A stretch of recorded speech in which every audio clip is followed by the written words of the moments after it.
Aujourd'hui, à l'élection au Cameroun, on peut quand même espérer que, tout au moins en termes de transparence ou d'un minimum d'organisation, le processus s'est amélioré. Non, il ne faut pas se leurrer. Les élections n'ont pas changé dans leur concept. Parce que vous savez, moi je me rappelle quand Froundi a gagné les élections en 92. C'est à partir de là que tout a changé. Le président de la République a dit plus jamais ça. Il a travaillé pour ça. Si vous regardez bien, vous saurez comment.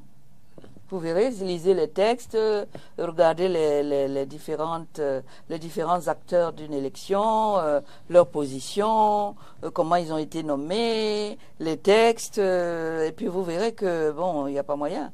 Le président de la République, avec sa télécommande, il gère l'élection, et il gère l'élection comme il veut. Il n'a même pas besoin de faire la campagne. Vous l'avez déjà vu faire la campagne?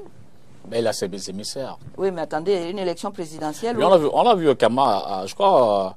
en 97 ou 2011, il a quand même fait le tour du Cameroun. Je me souviens bien de la célèbre phrase, me voici donc à Douala. Oui, mais qu'est-ce qu'il a... Oui, c'est en pleine campagne C'était quoi son programme? Le président de la République ne vous promet jamais rien. Donc, à la fin, vous n'avez rien à lui demander. Rien. Tout est balisé, il n'a pas besoin. En même temps, on peut penser que l'opposition lui facilite la tâche. Je veux dire que... Mais l'opposition n'a pas à faciliter la tâche. Vous savez, c'est une élection à un tour. Hein? Vous allez faire comment? Même s'il vous dépasse d'une seule voix. Même s'il a 10 000 voix. Mais quand je dis facilite la tâche, on peut quand même observer qu'au sein de l'opposition, il y a des grincements dedans, entre leaders, entre... Je veux dire que si on a un adversaire unique, on peut se mettre ensemble et se dire on va au combat, quitte à ce qu'après la victoire, qu'on essaie de voir comment on fonctionne. Pourquoi est-ce que les populations n'iraient pas vers un des candidats, même s'ils ne sont pas uniques? Franchement. Pourquoi est-ce qu'on ne peut pas faire un vote sanction? En disant tout sauf lui. Parce qu'on ne voit plus... Peut-être parce que l'alternative aussi... Ça pourrait être ça. Peut-être parce que l'alternative aussi ne... Pourquoi on n'aurait pas un Macron qui sort de nulle part? Pourquoi est-ce qu'on ne regarderait pas ça de cette façon-là? Pour dire non, franchement, on ne peut plus. On va sanctionner celui qui est là. Vous avez vu des gens comme... pourquoi Hollande ne s'est pas représenté? Il aurait bien voulu. Bon, il y a beaucoup de candidats, vous savez, là-bas aussi. Mais il y en a qu'on va sanctionner. On va dire, tu as été Premier ministre, tu as fait quoi? Et on le dit souvent. Que ce soit Fillon, que ce soit celui qui a perdu Valls.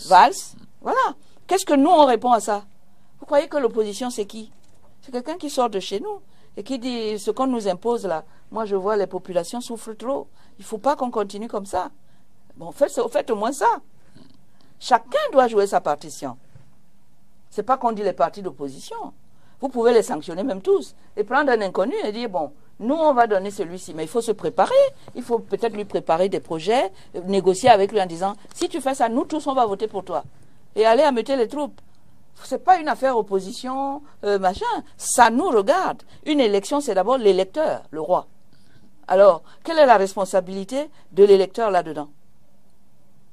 Quelqu'un va revenir vous voir pour dire, je n'ai pas tenu mes promesses, je vous ai plongé dans la dèche, dans la misère, vous ne pouvez pas vous soigner ici, vous ne pouvez pas, vous n'avez pas d'eau, vous n'avez pas, et vous allez le revoter?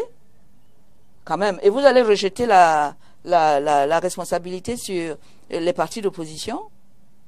Non. Si vous le reconfirmez, assumez. Mais comme il le dit lui-même, peut-être que le meilleur assumez. Oui, mais ça, tout le monde peut dire ça. Mais la responsabilité, c'est l'électeur. C'est lui qui a la sanction. Voilà. Alors, il ne faut pas que les gens disent que ce sont les autres qui sont responsables. L'opposition, c'est quoi? C'est des gens qui ont dit non, on ne peut pas continuer à subir ça. On doit faire quelque chose. Donc parce qu'ils ont des risques. Tout le monde risque. Hein, vous savez qu'on fait ça comme ça. Moi, je ne suis qu'un défenseur des droits de l'homme. Je sais les risques que je prends. Alors, à plus forte raison, quelqu'un qui est président. Vous croyez que le président va vous laisser faire? Il va tout faire pour vous disloquer. Et même les élections qui se passent là aujourd'hui. Qui peut avoir les moyens de faire une campagne nationale? Qui? Où sont les routes? Déjà. S'ils coupent les routes, s'ils les laissent dans l'état qu'on connaît, c'est-à-dire après la saison des pluies, tu ne peux même pas faire ta campagne. Et puis si tu veux te présenter que tu es à Bamenda, tu ne peux pas communiquer. C'est autant de problèmes. Et aujourd'hui, j'apprends que l'ECAM n'a pas d'argent. Vous avez dit que les caisses sont vides. Il a repris du service avec quoi? Je suis en train de faire le point. À faire le point. Et pendant ce temps, on s'inscrit? Ah, oui, les élections, le processus est lancé. Est-ce que les gens peuvent aller s'inscrire? A priori, oui. Moi, j'appelle Elecam tous les jours. Ils sont aux abonnés absents. Alors, j'ai peut-être pas la dernière info. Ah, ben moi, mais je sais que depuis le 1er janvier au moins... J'appelle tous les jours à Elecam. Parce que moi, je poussais les gens à aller s'inscrire. Et je commence à me demander si ce n'est pas exprès, qu'ils n'aient pas d'argent et qu'on ne dépasse pas le nombre d'inscrits habituel qui permet la manipulation des chiffres. Donc pour vous, 2018, ce sera le président Biya. Sauf s'il y a un sursaut. Ou sauf si les populations se montrent cette fois-ci responsables, s'ils se disent, bon, on ne peut pas continuer comme ça. Voilà.